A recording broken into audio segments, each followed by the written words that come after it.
apesar do frio, né? Cobertinha, casaquinho, cai muito bem. Mas cai muito bem vir à Casa Espírita para a gente se alimentar um pouco mais, né?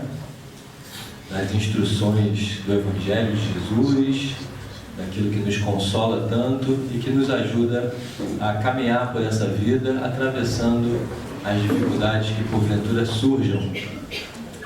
Então é mais uma grande alegria estar aqui, né, na noite de hoje. E eu acho que vocês não têm assim muita ideia do tamanho da alegria que eu sinto em estar aqui. Eu sempre fui muito curioso com a questão da busca espiritual, curioso e interessado. Então eu busquei muito, fui em muitos lugares, fui em outras religiões, nessa sede de aprendizado, né?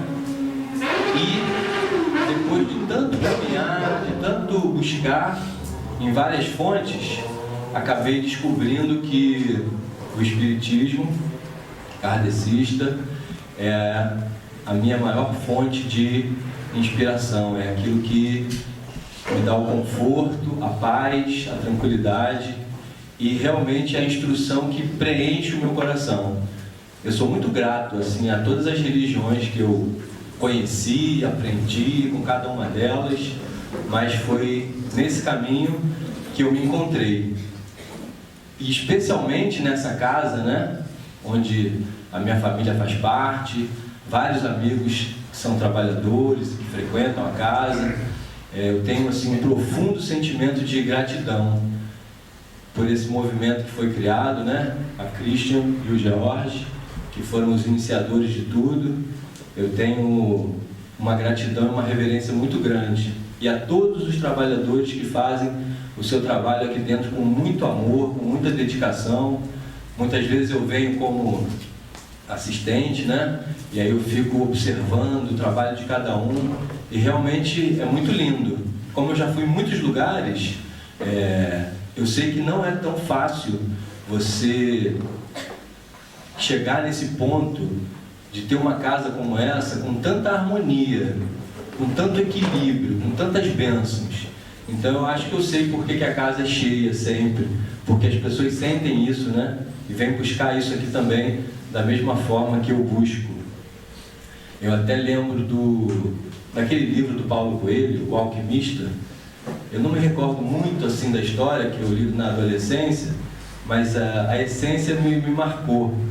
O principal lá, o protagonista da história, ele buscou, viajou, fez um monte de buscas em lugares distantes e acabou descobrindo que no seu lugar de origem é onde estava o seu tesouro. Tanto é que no livro inicia com uma frase bíblica, né? Aonde estiver o seu tesouro, ali estará o seu coração. E eu me sinto muito honrado e muito feliz por saber que o meu coração está aqui. Pronto, agora eu posso começar. Eu queria falar isso, era uma coisa pessoal, mas eu queria compartilhar com vocês. Então, o nosso tema é a crise, né? Como a Christian bem falou, crise não é só a crise financeira, econômica do país. O que é crise? Vamos definir crise? E hoje eu não quis trazer de propósito a definição do dicionário. Queria construir, assim, junto com vocês, essa ideia. Alguém pode me ajudar logo para começar, assim, falando algo simples? Crise é? No início todo mundo fica assim, né? Quem falou? Falou o quê? É um distúrbio, beleza, faz sentido. Quem mais acrescenta? Convulsão. Convulsão? Sim. Tem certas crises que podem se desencadear numa convulsão, né? Até em termos de saúde, a gente sabe que existem certas patologias que geram uma convulsão. Tem uma crise convulsiva, não é assim? Uhum. Crise é um problema pequeno? Quando a gente tem um problema pequeno, a gente chama de crise? Não. A gente chama de outra coisa qualquer, né? Um contratempo, uma pequena dificuldade, mas não de crise. Crise está relacionada a uma coisa assim que passa muito rápido? Não. Também não. Então, num entendimento assim abrangente, a gente poderia dizer que crise está relacionada a um problema que é mais intenso e que atravessa um certo período de tempo. Faz sentido assim? Vocês acham que é uma definição razoável para a crise? Problemas mais complexos, problemas mais sérios, problemas que nos afetam com mais profundidade e que atravessam um período de tempo, certo? Senão, não seria crise. Em que áreas da vida a gente pode experimentar a situação de crise? Casamento. Uhum. Eu imaginei que ia ser assim, o primeiro exemplo, mas tudo bem. Casamento, mais o quê? Trabalho. É bom participar, né? É bom quando a gente está assim envolvido, eu fico mais feliz assim. Família, porque além do relacionamento a dois, marido e mulher, você pode ter uma crise com outras pessoas da família, ou com a família como um todo, né? O que mais? Governo. Que é o que a gente... Saúde. Então, praticamente, diga. Crise interior, crise existencial, né? Acontece muito, bem lembrado. Eu acho que eu quero subir só um pouquinho. Isso. Então, várias áreas importantes da nossa vida. Aqui, né? Isso. Muito bem. A gente pode experimentar essa situação de crise. Muito bem.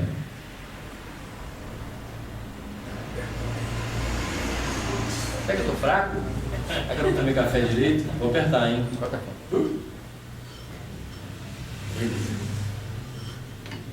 Aí. Isso não é uma crise, isso é apenas um pequeno problema, né? Um pequeno desafio. Então, em termos de país, de nação, nós podemos dizer que estamos em crise ou é só um pequeno problema? Em crise. Será que é unanimidade? Todo mundo concorda com isso? Faz sentido, né? Então, eu também concordo. Nós estamos numa crise. E isso é uma crise de que tipo? Só política e econômica? Moral.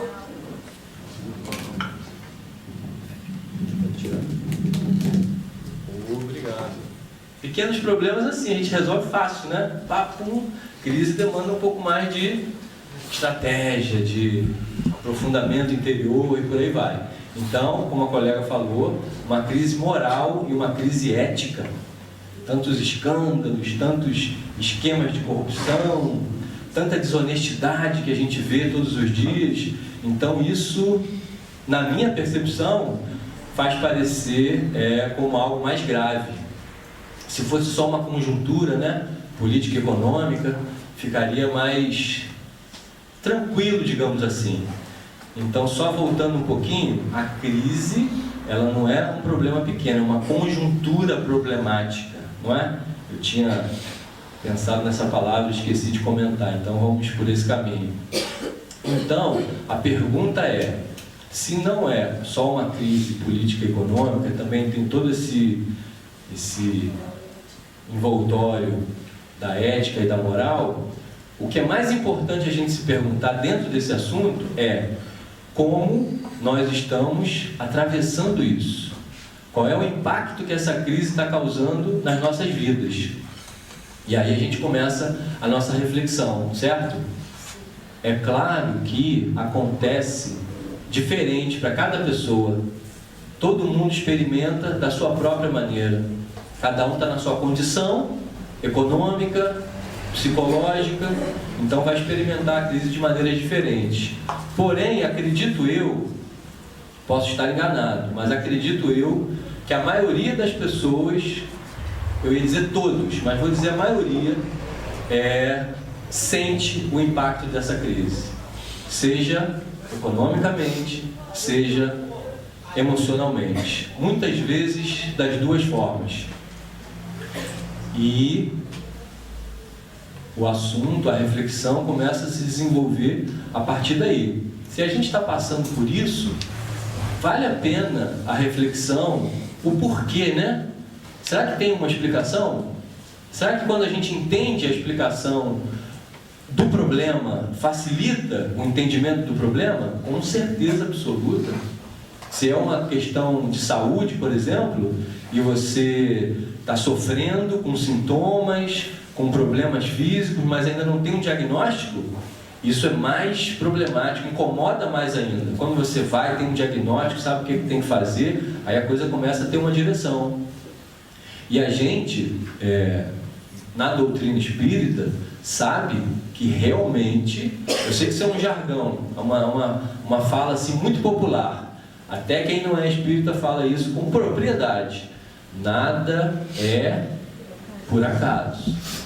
Então isso é uma verdade fundamental, é um princípio filosófico que nos conduz, principalmente quem está querendo aprofundar nesse conhecimento. Então, se nada é por acaso, essa crise tem um propósito, tem uma razão de ser. E aí começa um pensamento que já vai para uma outra direção. Porque se você só experimenta o impacto negativo que a crise causa, você vai ter um repertório de resposta. Se você começa a se interessar pelo motivo, pela causa, a resposta emocional tende a ser outra, tende a ser mais positiva. Então, em termos globais, eu acho que todos já ouviram falar, eu mesmo já falei isso aqui, na famosa transição planetária. Isso não é um tema simples nem pequeno, porém, é um tema que cada vez mais está vindo à tona, né? Na década de 70, quando teve aquele programa famoso, Pinga Fogo, que o Chico fez a entrevista, ele falou de diversos assuntos. Um dos assuntos que ele abordou, ele nem chamou de transição planetária na época, mas já era uma espécie de apontamento para o futuro, mostrando que a gente ia passar por um período de maiores dificuldades. Hoje o Divaldo fala bastante sobre, tem uma palestra inteira do Divaldo só sobre transição planetária, tem livros escritos a respeito disso. Então, globalmente, é muito importante que a gente entenda. A gente está passando, sim, por um período de grandes transformações. Para quê? Qual é o propósito disso? Para que o planeta fique pior? Para que a gente sucumba no sofrimento? Com certeza não. O objetivo maior é que o planeta atinja o patamar da... Eu ouvi. Regeneração. É isso aí. Eu sei que é um tema que a gente sempre repete, mas vale a pena repetir. Estamos numa categoria, em termos de planeta, provas, expiações, estamos caminhando para o planeta de regeneração. E tamanha é essa coletividade que nos dá assim, uma certa tranquilidade de entender e saber que não vai ser rápido, que não é assim no estalar de dedos, não é um virar de página. Na época lá das profecias maias, né? 2012 e tal, vai ser um rompimento, uma ruptura, uma mudança drástica. Ali pode até ter havido alguma coisa em termos astrais, no sentido de marcar uma época. Mas desde a década de 70, e aí eu vou citar um número que o Chico trouxe, o Chico Xavier. Ele disse que se até em 2019, que bom que está pertinho, é longo, mas já vem de algum tempo, né? A gente não entrar num processo de guerra atômica, de guerra nuclear, transformações muito positivas vão ser experimentadas pelo planeta Terra, pela nossa coletividade. Aí ele cita coisas bem impactantes. Eu não vou falar aqui agora porque não é o rumo da nossa conversa. Quero só deixar vocês curiosos e aí vocês assistam lá o Data Limite, que é um documentário, já citei aqui também, muito interessante, que vai direto nesse ponto. Data Limite. Está lá no YouTube para a gente estudar e aprofundar mais. Então tem a transição planetária, que se caracteriza por essa levantada de tapete. Dona de casa sabe bem o que é isso, mas não faz isso, né? As donas de casa daqui, pelo menos, com certeza não fazem isso, que é varrer o lixo para debaixo do tapete. Imagina isso, ao longo do tempo. Quando você levanta, está aquela sujeira toda. Então, o que está acontecendo no planeta hoje é isso. O tapete está sendo levantado e a sujeira está vindo à tona, mas está vindo à tona com intensidade. E o nosso primeiro impacto é falar, meu Deus, que coisa horrorosa. Que mundo assustador que a gente está vivendo. Agora, quem está embasado no conhecimento espiritual consegue dar uma pausa, respirar um pouquinho e dizer assim: isso é necessário, isso é importante, isso faz parte do nosso processo de limpeza.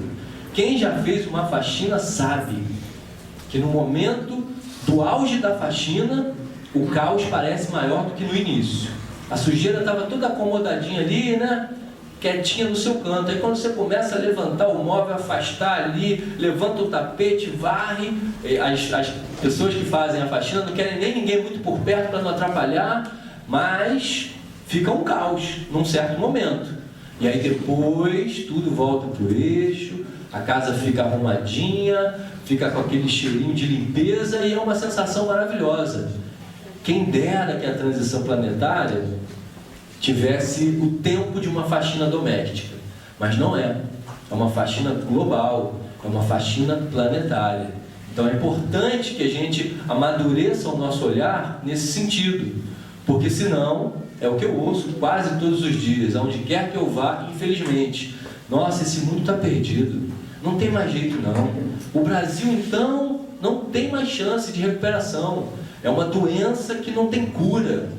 Então é um pensamento que eu até compreendo a pessoa que ainda não tem esse conhecimento que a gente está aqui batalhando para construir. Mas quando a gente sobe esse degrau e começa a adquirir esse conhecimento, é importante mudar o discurso. É importante até levar o conhecimento para a pessoa que está perto, se ela estiver aberta a escutar. Porque imagina milhares, e eu estou falando com convicção, milhares de pessoas, vamos dizer só aqui no Brasil, com esse pensamento de que não tem mais jeito, essa desesperança, esse pessimismo. Não precisa ser nenhum expert no assunto sobre a energia do pensamento ou sobre física quântica para entender o impacto que isso tem na psicosfera do planeta. Impacta a nossa própria psicosfera, né? Esse pensamento pessimista, e todos esses pensamentos juntos criam uma atmosfera que, olha que coisa paradoxal, interessante e triste, reforça mais ainda o problema. Então, quando você pensa muito pessimista, quando você vibra nessa energia, você está, infelizmente, contribuindo para a manutenção do problema. Poxa, Anderson, mas é difícil não falar sobre isso. É difícil não entrar nesse pessimismo, porque eu estou vendo o problema é real. Vou chegar nisso mais um pouquinho para frente. Então, transição planetária é um propósito muito luminoso, onde a espiritualidade trabalha assim, noite e dia, de forma muito intensa e profunda, para que a gente alcance esse patamar, que é o planeta de regeneração. E a gente está fazendo parte disso, a gente está vivendo esse momento da história. Beleza, isso é o coletivo. E o individual? Qual é o propósito da crise para o indivíduo? Para cada um que está aqui neste recinto, para cada brasileiro que atravessa esse momento, para cada um tem que ser uma reflexão interna. E o começo dessa reflexão é se perguntar, por mais óbvio que isso pareça, o que esta crise está querendo me ensinar? O que essa situação que especificamente eu estou passando, está trazendo em termos de aprendizado na minha vida? E eu tenho certeza que não dá para negar que é na hora da crise, que é na hora da dificuldade, onde a gente soma os maiores aprendizados. E eu vou provar isso para vocês. Quer ver como é que eu consigo provar rápido e fácil? Obrigado. Vou pedir a vocês que estão no recinto como um todo, inclusive o pessoal lá de fora, das áreas ali adjacentes, que levantem a mão somente, vamos ser obviamente sinceros, né? Somente as pessoas que já atravessaram crises na sua vida, seja de que tipo for. Levantem as mãos aí, por favor. É importante que realmente... Agora eu queria que vocês, ainda com as mãos levantadas, quem está na frente principalmente, dê uma olhadinha para trás. De verdade, dá uma olhadinha. É a maioria? Vocês que estão aí fora também, observem. interessante, né? Podem abaixar a mão agora. O que eu quis provar com essa experiência? Simples. Está todo mundo aqui, vivo, sorridente, com saúde. A gente tem a capacidade de atravessar as crises.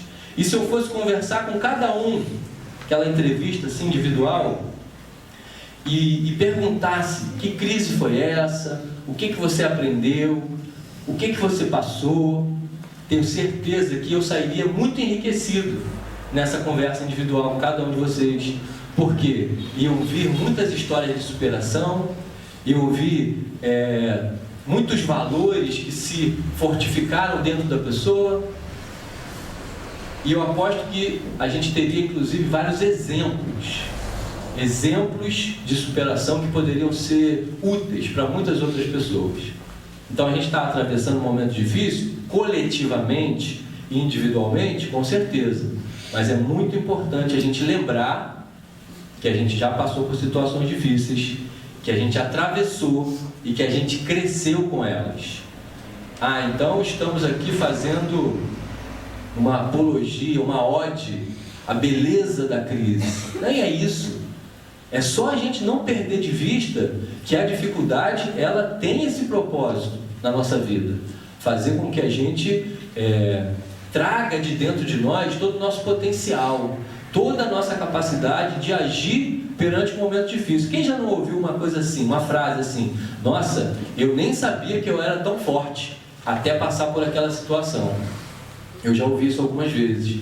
Então muitas vezes a gente só vai encontrar a nossa força, só vai encontrar os nossos recursos mais profundos quando vem a dificuldade. Muito bem. Só que isso depende do foco, né? Depende de como eu ajusto o meu pensamento, de como eu coloco a minha mente na situação. Muitos de vocês devem saber, que é uma historinha assim conhecida, que a palavra crise em chinês, é bem conhecido isso, né? Ela é formada por 2 ideogramas. Aquelas letrinhas, né? Lá do povo oriental, especificamente do chinês, chama ideograma. Então, muitas vezes, o ideograma sozinho, ele tem um significado. E aí, quando ele se junta com outro, que também tem um significado, forma uma terceira coisa.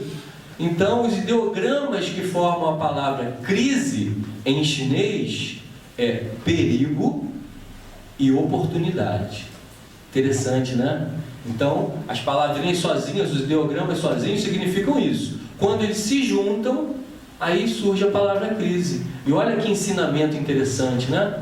Olha que sacada que faz a gente refletir e pensar a respeito. Como encarar a crise com oportunidade? Primeiro, sabendo aquela reflexão que a gente fez agora há pouco, que toda dificuldade é para fazer a gente crescer. Crescer moralmente, crescer espiritualmente, e por aí vai.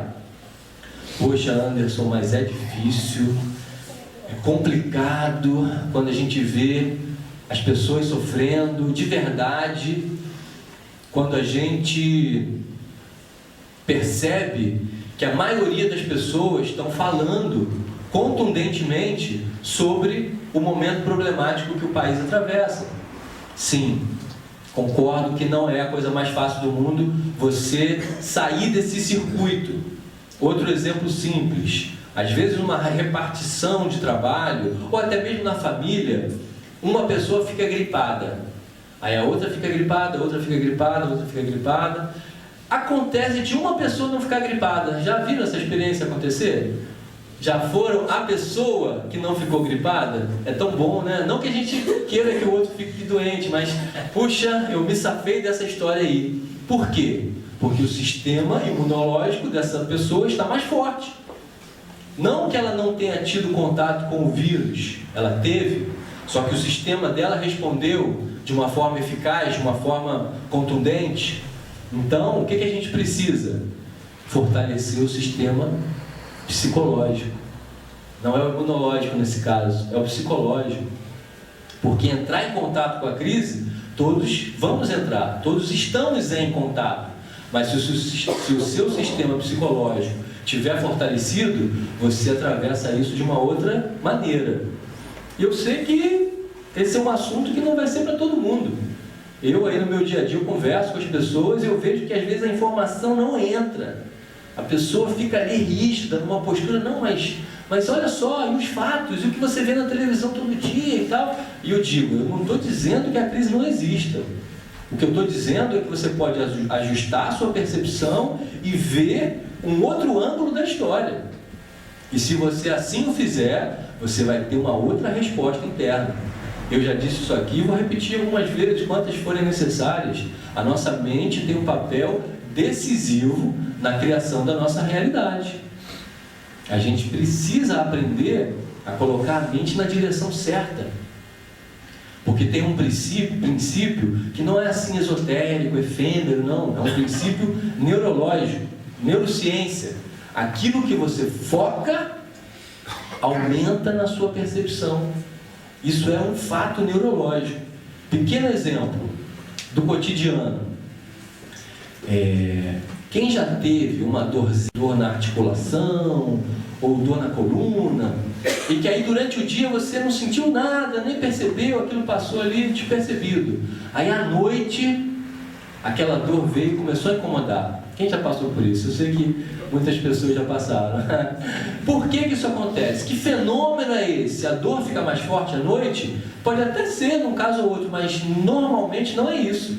Normalmente, quando o seu foco está em várias coisas, você não está dando atenção para a dor.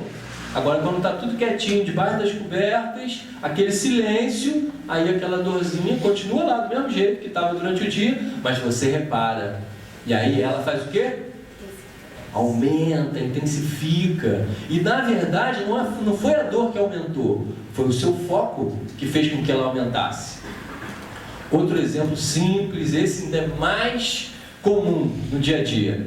Quando você está fazendo uma coisa que você gosta muito de fazer, como é que o tempo passa? Rápido ou devagar? Rápido. Quando você está fazendo uma coisa muito chata, como é que o tempo passa? Parece que não passa. É incrível. Essa é uma mágica. Será que houve uma mágica? Será que o tempo realmente sofreu uma modificação no seu transcorrer? Não. Isso tem a ver com o nosso foco de atenção. Quando eu estou fazendo uma coisa chata, eu quero que o tempo passe rápido. Aí eu focalizo no tempo. Quando eu focalizo no tempo, o que acontece com o tempo? Aumenta, porque o que você foca aumenta. Eu queria muito que vocês saíssem daqui com esse mantra. Aquilo que a gente foca aumenta. Se você está com uma pessoa, que você tem uma crise com ela, relacionamento, por exemplo, e a tendência natural da nossa mente é focar o problema. E aí você foca o problema, o que acontece? O problema aumenta, a crise aumenta. Não é muito simples assim, mas com vontade, com boa vontade, você pode começar a escolher naquela pessoa aquilo que ela tem de mais valioso, aquilo que ela tem de mais qualidade. E aí você começa a focalizar naquilo, intencionalmente, a pessoa tende a demonstrar mais aquilo. É incrível. Parece uma mágica. Agora, quando você critica, quando você só vê o lado ruim, quando você fica cri-cri com a pessoa, ela tende a criar um circuito com você, retroalimentando o problema. Então você vê que isso é um assunto que ultrapassa o assunto crise econômica. Em qualquer plano, em qualquer área da nossa vida, essa é uma lei neurológica. Aquilo que você foca aumenta. Muito bem. E aí o sujeito estava andando numa floresta e de repente cai numa areia movediça. Começa a afundar. E na reação instintiva se desespera. Ai meu Deus, o que eu faço agora? Vou morrer. O que aconteceu com esse cara? Morreu. Simples assim. Agora o cara B estava andando na mesma floresta, caiu na areia movediça igual, levou aquele susto, porque somos todos de carne e osso, normal, reagimos ao primeiro impacto da situação, começou a afundar e ao invés de falar, ai meu Deus, vou morrer, ele falou, ai meu Deus, me ajuda, me mostra um caminho. Já uma oração no momento do desespero. Respirou, olhou em volta, viu que tinha um galho numa árvore, segurou o galho e saiu. Pode parecer uma historinha muito simplesinha, e é. mas isso acontece de fato na nossa vida de maneira recorrente. Se a gente conseguir dar aquela pausa, respirar, olhar em volta, muitas vezes a solução está ali do lado, ou a solução está piscando em algum canto da sua mente, ou pode ser que seja até um espírito amigo querendo sussurrar para você um caminho novo. Mas se você estiver focado, mergulhado, envolvido na energia, na vibração, vou falar igual os jovens agora, na vibe da crise, você vai ficar ali, vibrando nessa sintonia. Muito bem. Eu fui pesquisar um pouquinho na internet pessoas que superaram a crise. E vocês não imaginam que superaram, que estão superando a crise. Na quantidade de informação que aparece. É lindo, né? Você se inspira, quanto mais lê, mais você fica feliz, e você quer compartilhar aquilo com todo mundo, e aí você liga o Jornal Nacional, aí está lá, o Temer, a Dilma, sei lá mais quem, toda aquela dificuldade, corrupção, tudo bem, é real. O telejornal precisa mostrar, ele vive disso. Já vou falar disso. Aí, o que eu estava falando mesmo? Antes dessa parte aí, um exemplo? Muito bem, viu? Importante. Só foi um teste, para saber se vocês estavam atentos. Não esqueci de verdade, era um teste. Vocês passaram no teste, muito obrigado. Aí eu fui pesquisar no Google, e aí vi muitas histórias, aí veio uma história que me chamou mais atenção. Eu gravei o nome, Seu Aguinaldo,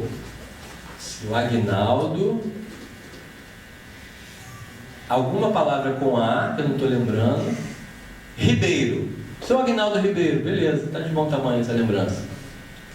Seu Aguinaldo tem uma história muito interessante, porque ele já nasceu em crise. 13 irmãos, ele era um desses, né? Pais pobres, no interior de Minas Gerais, Patos de Minas, 417 quilômetros da capital, está vendo como eu estou? Bom de memória. E estudou até a 4ª série. Não tinha muitas opções, né? Porque a situação era difícil e trabalhar era a maneira de ajudar na sobrevivência da família. E seu Aguinaldo partiu para essa empreitada do trabalho, bem jovem, depois ali da 4ª série. E aí foi um monte de coisas, né? Isso é comum, várias pessoas têm essa história, eu conheço uma história parecida. Foi vendedor ambulante, trabalhou como balconista em algumas lojas, na cidade mesmo. Mas ele, seu Aguinaldo, tinha uma coisa interessante, ele estava sempre buscando uma maneira de querer melhorar a vida, sabe? Ganhar um pouco mais de dinheiro, falando de coisas materiais mesmo.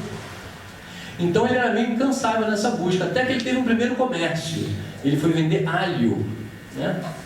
Não sei se ele foi tão criativo assim nessa empreitada, mas acabou que não deu muito certo, concorrência, hortifruti, coisas assim, né? Engoliram o pequeno comércio do seu Aguinaldo.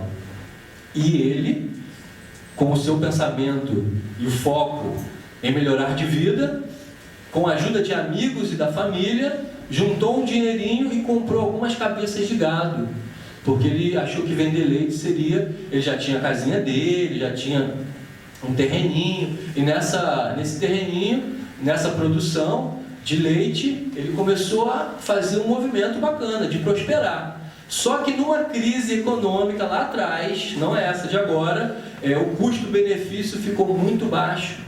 O que ele gastava para manter os animais não compensava, não cobria os custos, porque o preço do leite despencou. A gente já viu isso acontecer outras vezes, né?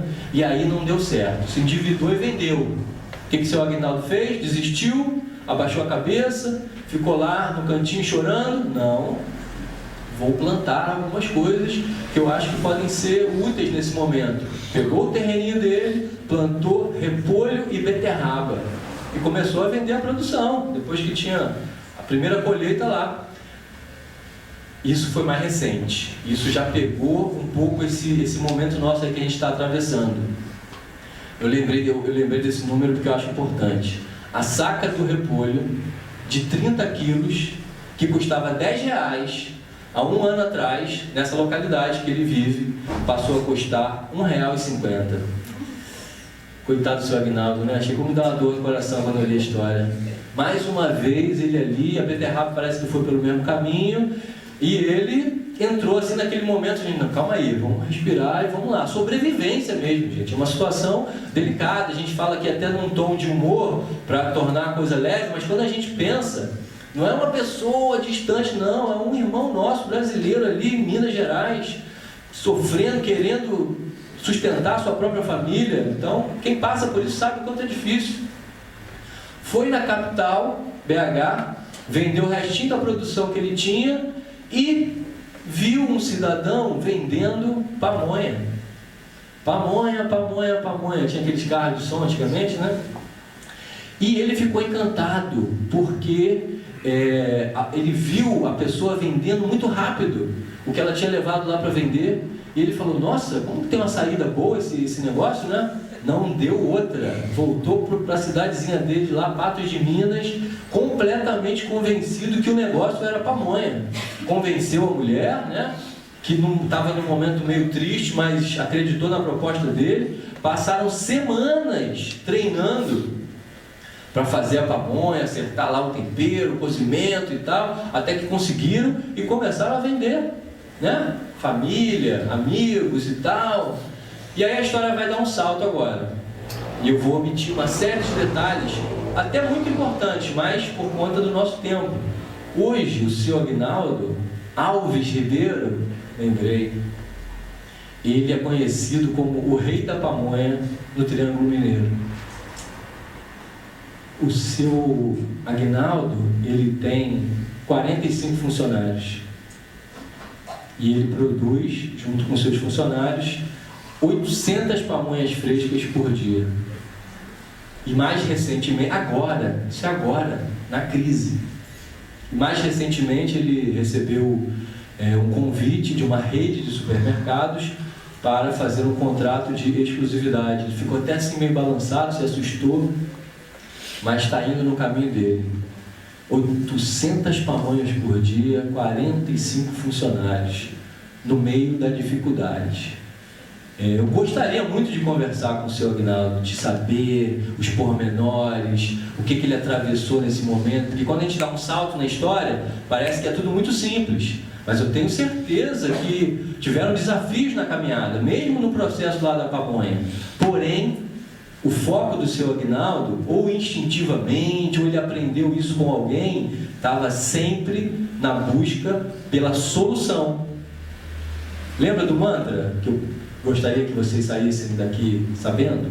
Aquilo que a gente foca, aumenta. E o seu Aguinaldo estava sempre focado na solução e não no problema.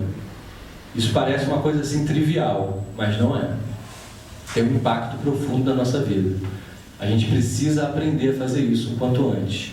Nas questões de saúde, nas questões dos relacionamentos e nas questões econômicas e financeiras.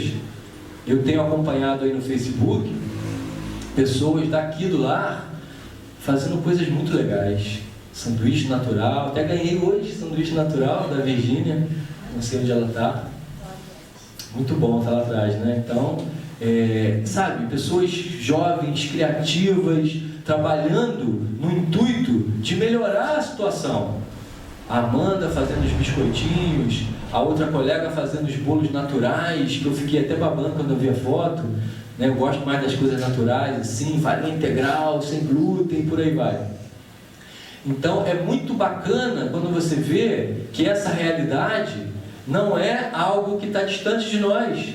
Se a gente tiver com a mente sintonizada na direção certa, a gente vai encontrar o caminho. E eu estou falando aqui no sentido de sugerir para que você faça pamonha, para que você tenha um próprio negócio, nem é isso. A sugestão e a recomendação, se eu posso chamar assim, é a gente colocar a nossa mente na direção certa. Mas a gente foi muito treinado e condicionado a focar no negativo, a focar no problema. Aí o problema aumenta. E em se tratando desse momento que a gente atravessa, as mídias não são fáceis. E elas contribuem muito para que a nossa mente fique contaminada. Por isso eu gostaria de propor a vocês uma atitude, essa mudança de atitude, mas com uma recomendação objetiva: jejum. Fazer jejum é muito importante nessa hora, mas calma, não é jejum de comida. Eu já vi alguns olhares assim, não é esse jejum clássico, que também ajuda para outras coisas, mas não vou entrar nesse tema. Jejum de informação contaminada. E aí, quando eu falo sobre isso, eu falo assim, sabendo da delicadeza que é esse assunto, porque, Ana, você está falando sobre o quê? Para a gente ficar alienado, para a gente não ler mais jornal, para a gente não ouvir mais o Jornal Nacional. E eu garanto a vocês que, aliás, o jejum é de 1 mês. A minha proposta é essa: quem tiver afim, venha comigo. Porque 1 mês é tempo suficiente para você sentir a diferença de vibração no seu pensamento e na sua emoção, sem se alimentar dessas informações que falam da crise, não só econômica, mas a coisa política. O tempo inteiro, todo dia, toda hora, jornal, televisão, rádio, as pessoas em volta de você falando. Se você tiver essa disponibilidade e achar que isso vale a pena, experimente. O que eu garanto a vocês é que vocês não vão ficar alienados. Tenho certeza absoluta disso. Por quê? Porque aquilo que for realmente relevante e importante, você vai ficar sabendo. Lá em casa, esse jejum ele já é há algum tempo. Então, eu realmente troco o canal, eu assumo essa atitude, essa autonomia de escolher o que eu quero que entre na minha casa. Assim como eu assumo a autonomia sobre o que eu vou comer, que vai entrar no meu organismo, eu assumo autonomamente aquilo que vai entrar no meu pensamento.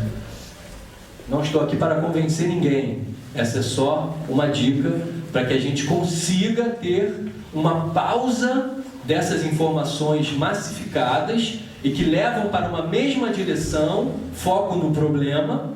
É por isso que parece que o Brasil não tem mais jeito. Não aparece no Jornal Nacional a história do seu Aguinaldo, não aparece no Jornal Nacional a história de milhares de brasileiros que estão aprendendo a superar a crise, desenvolvendo paciência, desenvolvendo resignação, desenvolvendo criatividade. Muitas vezes a crise está convidando a gente a desenvolver algo que de repente você ainda não tem muito. Tipo, viver com mais simplicidade, tipo, aprender a administrar melhor as finanças, tipo, mostrar para os filhos que não é tão simples assim, que você precisa fazer algumas escolhas. Pode parecer uma coisa pequena, mas tem pais que têm dificuldade de dizer não para os filhos. De falar, ó, não dá, porque não tem condições. Respira fundo aí, segura que outras oportunidades virão. Mas quando isso acontece, rola uma tristezinha, né? Porque a gente tem vontade de dizer o sim, mas o filho está aprendendo um valor importante nessa hora. Ele vai ser, de uma maneira ou de outra, convidado a refletir sobre isso. Mesmo que num primeiro momento fique incomodado. E fica mesmo, né? Quem está acostumado só com sim, quando leva um não, vai ficar incomodado. Mas o tempo é um grande remédio e nos ajuda a ter uma compreensão mais larga das coisas. Então, de novo, não é apologia do problema, não é dizer que só no sofrimento que a gente aprende, mas quando o sofrimento já está presente, aí a melhor alternativa é focar no aprendizado e focar na solução, porque essa é a maneira que você tem para sair dele. Mas não deixando de lado esse pensamento que é tão profundo e que a doutrina espírita nos ensina de uma maneira ampla e objetiva.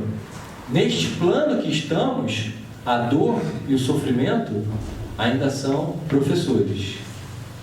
Estão aqui para nos ensinar de verdade. Isso tudo que eu falei até agora foi só a introdução.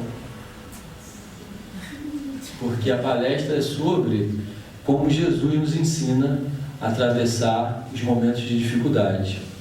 Nosso grande mestre, nosso professor amado, modelo e guia da humanidade, como está lá no Livro dos Espíritos, É claro que tudo que Jesus falou, todos os gestos que ele teve enquanto aqui passou, são lições valiosíssimas, que podem fazer a nossa mente e o nosso coração ir para um outro patamar de entendimento sobre a vida e sobre os relacionamentos.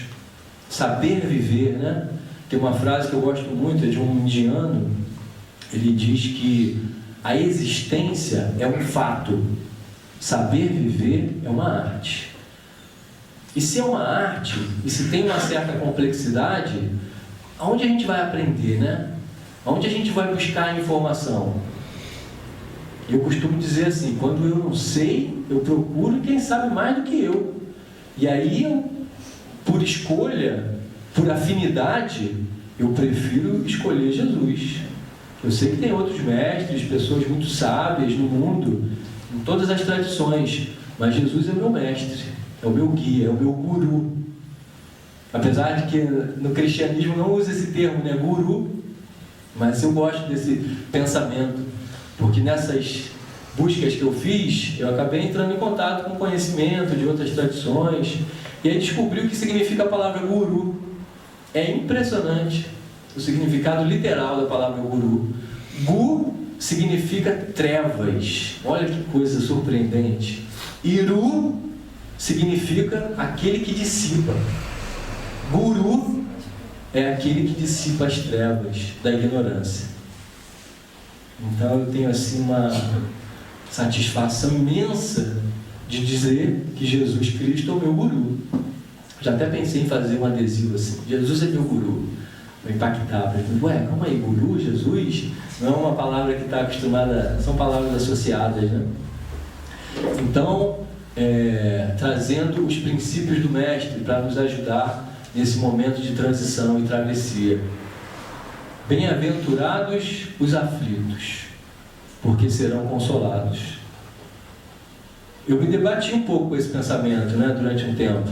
Como é que pode os aflitos, os tristes, aqueles que sofrem, serem os bem-aventurados? Que bem-aventurado é meio que sinônimo de felizardo, né? Então, você que está sofrendo, você é o felizardo. Ah, que legal! Não é muito fácil assim da gente compreender isso num primeiro momento. Mas se foi Jesus que falou, cara, eu tenho que refletir a respeito, eu tenho que meditar a respeito disso. Só que a gente já até trouxe vários entendimentos que dão base para esse princípio.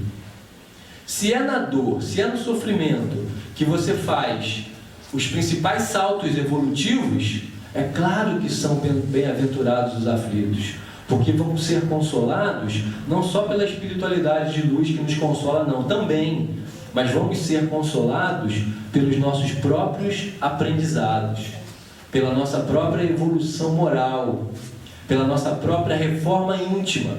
E isso vai nos consolar. E isso realmente nos consola. Quem não já viu pessoas num momento assim de muita facilidade na vida, se sentindo até muito feliz, mas com um olhar mais atento você vê nitidamente que é uma pseudo-felicidade, é uma felicidade sem base. Tanto é que quando perde, desmorona. Meu mundo caiu. Eu já ouvi isso. A pessoa fala assim, meu mundo caiu. Às vezes porque separou uma relação, ou porque saiu de um trabalho que gostava muito. E nessa hora que o mundo cai, se você não tiver uma base, eu falo isso para os meus filhos, eu escorrego um pouquinho porque eu coloco um tom de crítica, e isso não é bom, eu estou procurando me corrigir, mas eu falo, não é na malhação que você vai aprender os ensinamentos necessários para atravessar as dificuldades da vida, não é no WhatsApp, não é no Facebook. Aí eu sei que eu levo um pouquinho do meu ranço crítico, mas eu estou melhorando, estou fazendo minha reforma íntima. Até porque todas essas coisas que eu citei, malhação, novelinha da Globo, WhatsApp, Facebook, nada disso é um problema em si. O problema em si é o excesso. O problema em si é quando isso começa a ocupar a maior parte da sua vida. Isso é o problema. Por quê? Porque os meus filhos minha filha tem 15, o meu filho tem 21, eu tenho mais 3 enteados, a família é grande. Então todos, falando principalmente dos mais jovens, vão passar por dificuldades. Tenho certeza absoluta que vão passar por dificuldades. E aí quando a gente tem uma base espiritual dentro da nossa casa, graças a Deus a gente tem, os conhecimentos vão entrando e vão ficando ali meio que semeados. Na hora do vamos ver, na hora da dificuldade, aquela semente eclode e o broto cresce.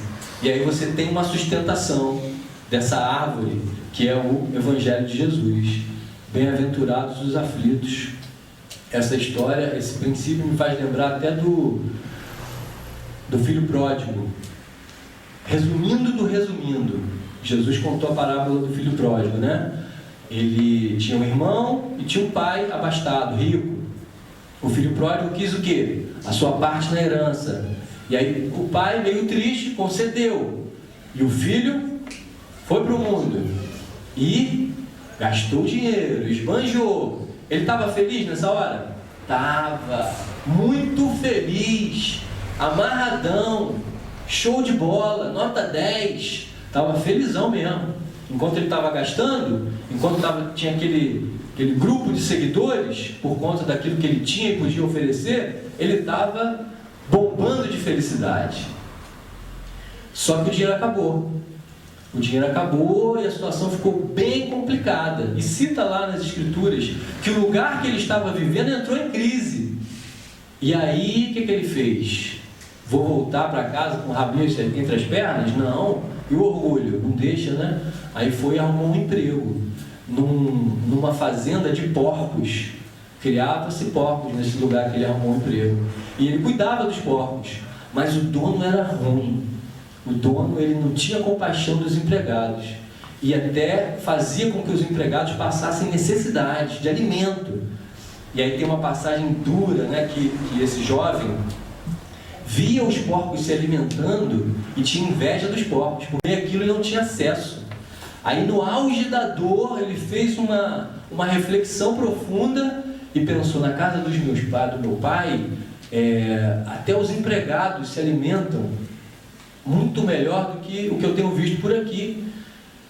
Chorou, se emocionou, entrou num processo de arrependimento e conversão e voltou para a casa do pai. E lá chegando, o que o pai fez? Rejeitou? Não quero saber de você porque você me abandonou. O pai mandou matar um novilho gordo, pediu para que levassem roupas para ele, colocasse um anel no dedo dele e o abraçou de volta como filho, reconhecendo, dizendo: filho, você estava perdido e agora eu te encontrei. E o jovem nem acreditou que aquilo estava acontecendo, né? Tamanho era o amor desse pai. É claro que Jesus contou isso fazendo uma analogia com Deus. O pai é Deus e o filho pode se desviar o tanto quanto for. No momento que ele se arrepender e abrir os seus braços de novo para o Deus de amor, ele vai ser recebido dessa forma, se arrepender de verdade. Então esse jovem, ele aprendeu a ser mais simples, ele aprendeu a ser humilde de verdade, porque quando ele foi procurar o pai, ele foi realmente de cabeça baixa, com o espírito convertido.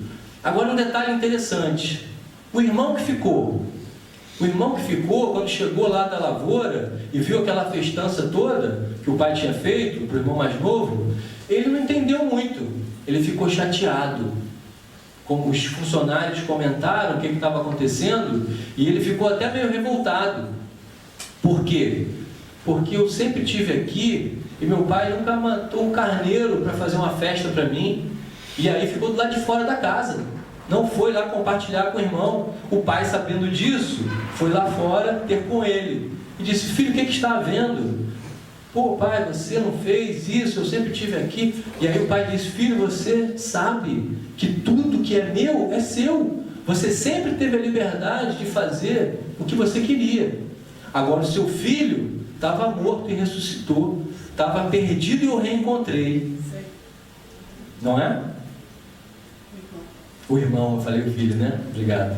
Só para ver se vocês estão atentos. De vez em quando eu tenho que mandar uma dessa. Mas eu fico feliz que a coisa está, se não tem ninguém dormindo e tal.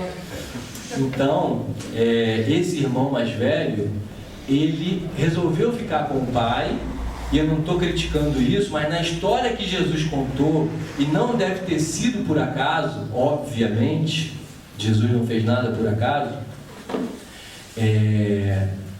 esse irmão que evitou, que não ousou na vida, ficou ali debaixo da asa do pai, não experimentou a crise e não aprendeu a lição que o outro irmão aprendeu, que é a humildade. Então estou convidando aos jovens a serem rebeldes e saírem aí pelo mundo para fazerem os seus aprendizados? Não, é bem assim. Mas quando isso porventura acontecer com um dos seus filhos, permita, saiba que é parte de um processo do amadurecimento do espírito. Diga para o seu filho: eu vou estar sempre aqui, eu sou seu amigo, ou eu sou sua amiga, se for mãe, e crie esse laço, esse elo verdadeiro com o filho de vocês, porque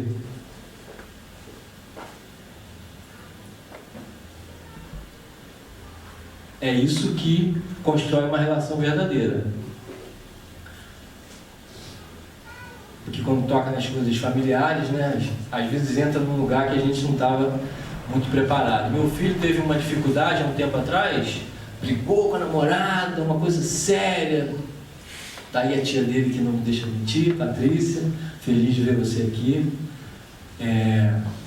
E aí ele sumiu, pegou uma motinha lá e desapareceu. Eu estava lá no Rio, tranquilo, sentando para comer alguma coisa, e recebo a ligação da mãe dele, minha ex-esposa, contando a história. Eu vim direto para cá, peguei o carro e vim embora.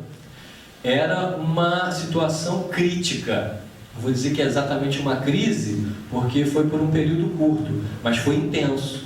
E aí eu cheguei, fui lá conversar com ela, com a namorada dele, e ele sumido. Vamos fazer o quê? Vamos chamar a polícia? Meu pensamento: não, por enquanto não, deve estar na casa de um amigo e tal. Procurei usar os conhecimentos espirituais para ficar tranquilo, e realmente fiquei. Não é porque pai é frio, não. Nesse caso, eu estava obviamente preocupado, mas fiquei tranquilo. Fui para minha casa dos meus pais, dormi. No dia seguinte, fui para a praia dar minha corridinha, como eu sempre faço. Quando eu voltei da corrida, tinha um telefone tocando. Meu celular estava tocando dentro do carro. Aquelas coincidências, né? Quando eu abri a porta, era ele. Abri a porta do quarto, do carro, né? E aí ele: e aí, pai, tal. Nem sabia que eu estava em Macaé, e nem sabia que eu já sabia de todo o ocorrido. E ele começou, aí eu falei que eu estava ali em Macaé e tal, e a história toda foi se desenvolvendo. Mas sabe o que eu contei? Eu fiz esse parênteses para contar essa parte, falando sobre os filhos, porque eu fiquei muito feliz. Era um momento crítico, e até tinha feito uma coisa que não foi muito legal, e a briga foi muito chata. Porém, na hora da dificuldade, na hora do vamos ver mesmo, ele foi procurar quem? Porque os filhos vão procurar as suas referências. Se você tem uma vida distanciada do seu filho, se você trabalha muito na base da crítica e do castigo, somente achando que é isso que vai corrigir, você perde o vínculo. Aí nessa hora que é preciso um apoio, um suporte verdadeiro, ele vai procurar um amigo, vai procurar outras coisas que de repente não são. Mas ele procurou segurança. Ele procurou segurança, ele procurou base, e eu vou ousar dizer, ele procurou amizade. Então, bem-aventurados os aflitos, porque serão consolados. Consolados pelo nosso próprio aprendizado. Outra coisa muito interessante que Jesus falou, às vezes passa um pouquinho despercebida essa fala: não vos inquieteis com o dia de amanhã, porque o dia de amanhã cuidará de si mesmo. Interessante, né? O que ele está querendo dizer com isso? O que ele estava querendo dizer com isso? Grande parte dos nossos tormentos na vida tem a ver com a pré-ocupação, com aquilo que você projeta para o futuro. Hoje tem grandes autores falando, escrevendo sobre isso. Eu mesmo recomendo muito, sempre um livro chamado O Poder do Agora, do Eckhart Tolle, que vai a fundo nesse assunto, mas Jesus já falava há 2000 anos atrás sobre a importância de nós nos mantermos centrados no momento presente, no aqui e agora. Quer ver uma experiência interessante? Qual é O problema, não precisa responder, faz só a reflexão. O problema que vocês estão experimentando agora. O que está te afligindo agora? Talvez tenha alguém com alguma aflição, que de repente está sintonizado com um problema lá fora, mas eu tenho quase que certeza que a maioria não está experimentando nenhum problema agora. Mas o que significa isso? Se você aprende a colocar a sua mente, a sua atenção e o seu coração no agora, você vai experimentar um senso de equilíbrio e de paz interior, talvez nunca sentido antes. Principalmente se você é daquelas pessoas que se preocupa demais com o futuro, que bota a cabeça no travesseiro e a maquininha começa a rodar sobre o amanhã, e sobre o depois do amanhã, e sobre o mês que vem, como é que eu vou pagar as contas, como é que isso, como é que aquilo. E aí já era. E aí perde o sono. Maior número de casos de insônia que existe está diretamente relacionado a isso, a uma mente muito acelerada e que está viajando para o futuro com muita frequência. Isso é uma característica da nossa mente. Ela pode viajar no passado e ela pode viajar no futuro. É uma liberdade assim sem precedentes. E o grande ensinamento que o Mestre nos traz é: fique no aqui e agora. Não vos inquieteis pelo dia de amanhã. O dia de amanhã vai cuidar de si mesmo. Ele estava querendo dizer que as soluções vão aparecer à medida que a gente caminha. É uma escadaria. Você não consegue ver o que está lá no topo da escada. Você só consegue ver o primeiro degrau. Então sobe nos primeiros degraus e fica nele. Quem já dirigiu carro à noite sabe disso. O farol do carro ele ilumina até um certo ponto. E mesmo iluminando só até um certo ponto, você consegue dirigir.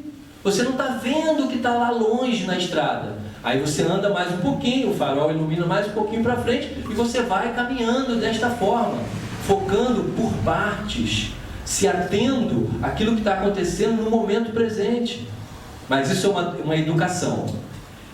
Aqui na palestra é só uma pincelada. É importante para quem se sentir tocado com esse conhecimento, buscar mais as técnicas, as práticas meditativas, o livro O Poder do Agora, porque aí você vai... Eu gostei tanto desse livro quando eu li, que eu cheguei a fazer um grupo de estudo sobre ele. Eu reuni um grupo uma vez por semana só para a gente ler um trechinho do livro, falar a respeito, meditar um pouco e acho que aprendi um pouquinho a ficar no momento presente. Às vezes as pessoas falam: nossa, mas você não se preocupa?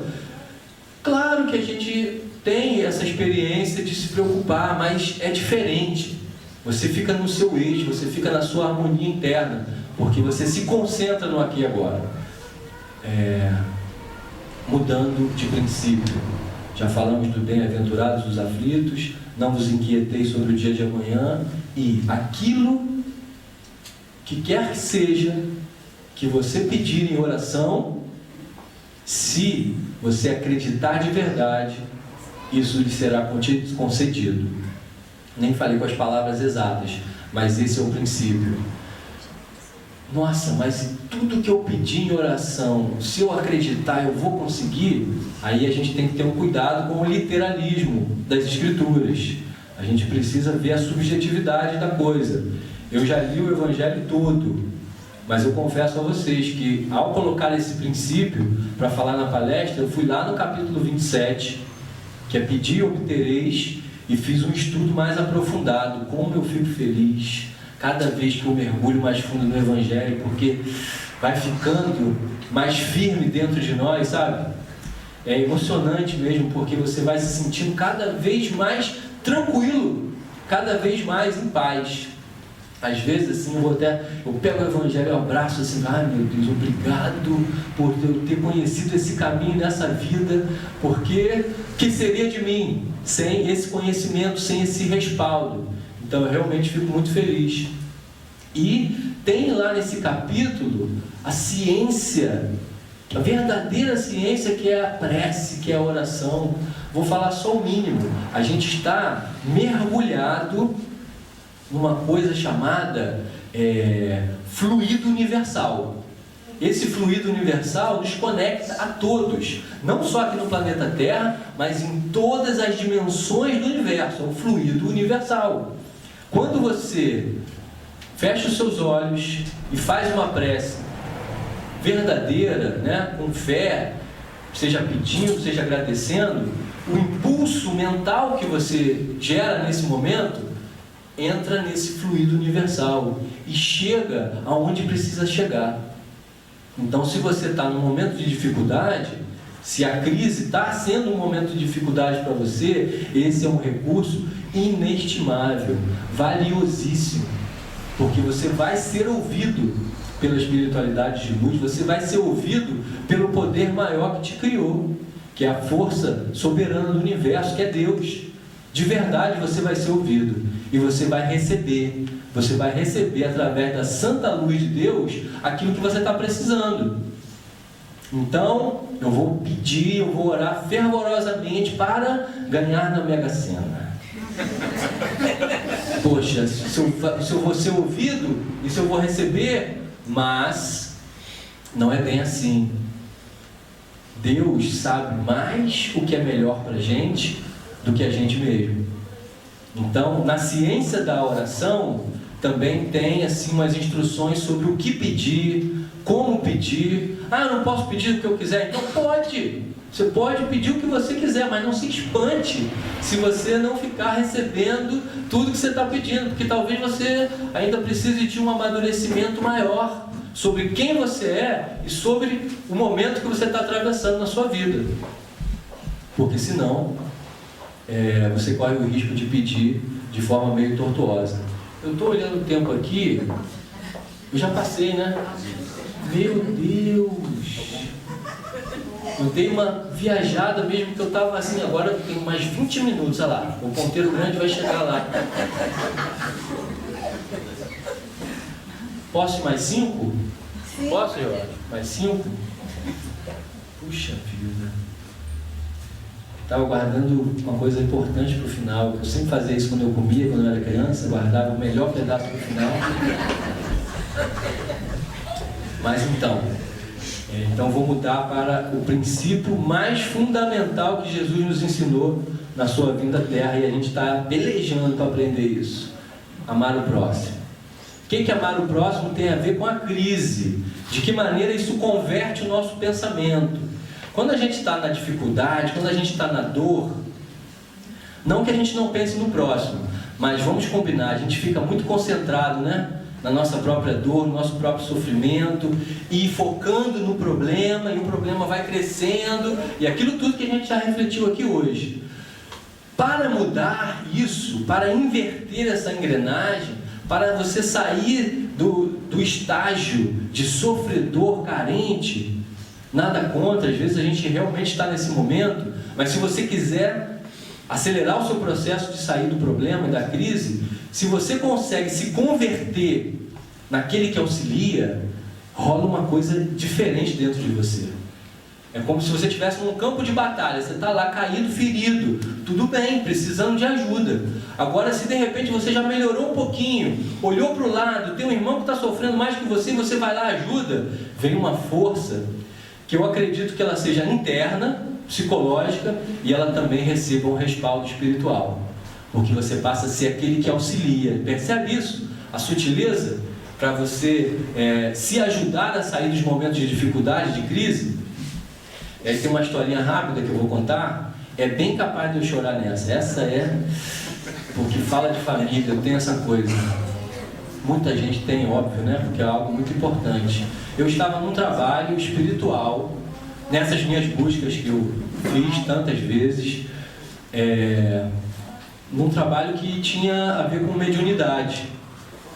A gente estava num grande salão, sentado, concentrados, meditando e entrando em contato com a espiritualidade. Vou resumir assim: só que era um lugar no alto da montanha, num espaço aberto.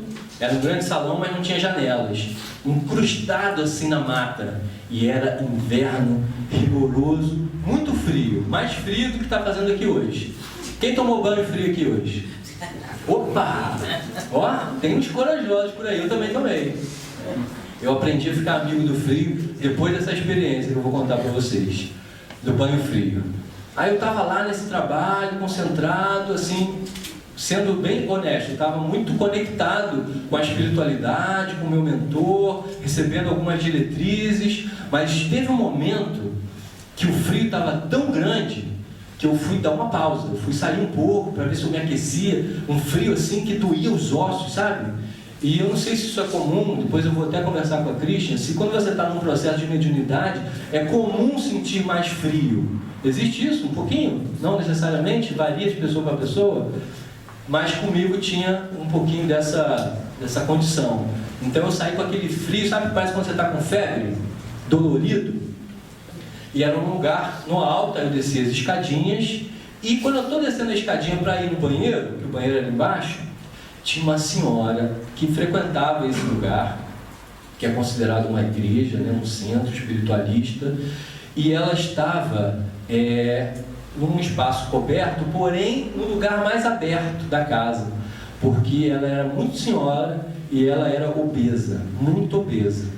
Então já era um hábito. Essa senhora ela não subia, mas ela era tão fervorosa na fé que ela ia nesse lugar e ficava ali. Ela só não ficava sozinha porque ficava uma pessoa da casa, um trabalhador lá na porta. Então eles ficavam ali, né? Naquele lugar frio. Gente, frio, morro. E eu olhei para ela, Dona Catarina, o nome dela. Todo mundo conhecia a Dona Catarina, né? Uma figura emblemática, um exemplo de fé. Aí eu passei assim, sentindo aquele frio, estava ainda muito ligado no trabalho espiritual. Aí eu falei, tudo bem, Dona Catarina? Ela deu o tchauzinho dela e eu entrei e fui para o banheiro. Aí nisso que eu estou entrando, pegando o corredorzinho que levava para o banheiro, a voz veio e disse assim, você não está querendo aprender as lições do Cristo? Aí eu me liguei e falei, estou, claro. Então tira o seu casaco, dá para a Dona Catarina, que está lá com frio, estava com um casacão, uma blusa fina, de botão, e uma camisa de malha por baixo. Aí eu, meu Deus, eu senti uma coisa assim bem forte, assim, sério mesmo, uma coisa assim de dor física. Eu falei, eu acho que eu não tenho condição de fazer isso. Eu falei mentalmente com essa voz que estava ali me inspirando. Ué, mas você não quer aprender as lições do Cristo e tal, que fala da caridade, do amar o próximo? Eu falei, sim, eu quero, mas não estou com condição. Aí, eu também dou risada agora, na hora fui punk. Aí, internalizei, eu falei, vou para a oração. Claro, Deus, por favor, humildemente, eu lhe peço que me mostre assim um caminho, algo que eu possa fazer para conseguir realizar isso. E aí Deus falou assim, Deus, o meu mentor, né, a espiritualidade de luz, Deus, né? Deus fala com a gente através dos nossos amigos espirituais. Ele falou, sabe o quê? Toma um banho frio. Aí eu, calma aí, não entendi direito. Toma um banho frio. Que nesse lugar tinha banheiro, água gelada, da serra, só faltava cair pedra de gelo. Aí eu falei, mas você sabe que quando a pessoa toma banho frio, quem toma sabe, que quando você sai, algo acontece, você sai mais vigoroso, você sabe, você quebra aquele estado, né, de... E aí eu falei, meu Jesus, eu não vou conseguir, eu não vou dar conta. E aí eu continuei na oração, aí eu falei, mas meu Deus, humildemente, eu digo que eu não tenho condições de fazer isso. Sabe quando você assume a sua fragilidade, a sua fraqueza? E aí a voz falou assim,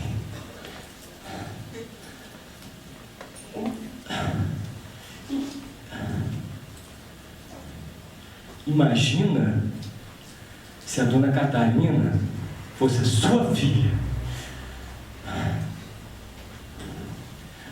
Aí eu me desmontei mesmo, aí eu chorei profundamente, porque eu tive a certeza que se fosse a minha filha, eu ia tirar na hora. Eu não ia titubear, mas com a Dona Catarina eu estava titubeando. Aí eu falei, então tá bom, Deus, me dá força. Aí fui lá pro cantinho onde tinha um chuveiro, tirei. Só em tirar já era assim, dolorido. E aí eu entrei no chuveiro, senti a maior dor que eu já senti na vida. Não é porque eu sou homem não aguenta dor. Eu já senti outras dores, já operei a coluna, eu sei o que é dor. Mas aquela dor ali, ela era assim, de revirar por dentro. E o chuveiro era fraco, aí é só um pouquinho água. E aí eu só pensava em duas coisas nessa hora, que foi o que me valeu. Eu pensava na minha filha e eu pensava em Jesus, que veio lá das esferas superiores e sofreu tanto aqui na terra. E foi crucificado e recebeu açoites e humilhações, e entrei numa profunda conexão com o Mestre. Aí saí do chuveiro, me sequei com a camisa de malha que estava por dentro, botei só a camisa fininha, né, e tal, por dentro da calça, respirei, fiz tudo muito devagar, respirando, consciente, para não sair dali trêmulo, né, para ficar bem. E realmente fiquei, senti uma força física pelo efeito do banho frio e com certeza dos amigos espirituais ali que estavam me envolvendo. Aí eu já saí do banheiro com a cabeça erguida, com o casaco na mão. Eu nem queria colocar o casaco para chegar lá e tirar, né? Já saí com o casaco na mão, fui até a Dona Catarina, refletindo, e aí cheguei para ela: Dona Catarina, trouxe esse casaco para a senhora. E aí que eu reparei. Ela falou: ô filho, não precisa não. Eu estou aqui com esse cobertor que a moça acabou de trazer para mim. Incrível a espiritualidade, né? E aí eu fiquei em choque, assim parado, né? Ela falou: não, pode botar seu casaco, está muito frio agora, eu estou bem. Eu realmente vi que ela estava bem. Aí eu coloquei meu casaco em estado de choque e comecei a subir para me juntar aos outros irmãos que estavam lá em cima. Mas nesse caminho que eu fui, eu vi o quanto eu fui abençoado por essa experiência, o quanto todo esse movimento tinha sido para mim, para eu aumentar a minha fé, para eu aumentar a minha capacidade de amar o próximo. Porque a gente ouve isso tanto, né? E nesse dia eu tive esse presente da espiritualidade de fazer essa composição. Quando você pensar em alguém que está sofrendo, imagina que é a pessoa que você ama. Imagina que é a sua filha, que é o seu filho, que é o seu pai, que é o seu marido, que é o seu irmão. Aí você vai saber o que é amar o próximo. Aí você vai quebrar de vez uma coisa chamada indiferença, que ainda faz tão parte da gente. Ainda faz parte de mim, eu sei que eu tenho que trabalhar muito, mas essa experiência foi emblemática e gravou no meu coração para sempre. O quanto, quando a gente converte a nossa engrenagem interna de sofredor para aquele que ajuda, o quanto você se empodera, mas se empodera recebendo de quem tem para dar, que é o nosso irmão maior, que é o Cristo Jesus. E com Cristo não tem crise. Que Deus abençoe todos vocês, os seus lares, e que a gente possa levar essa imensa paz para o nosso seio familiar. Em nome de Jesus, amém. Assim seja.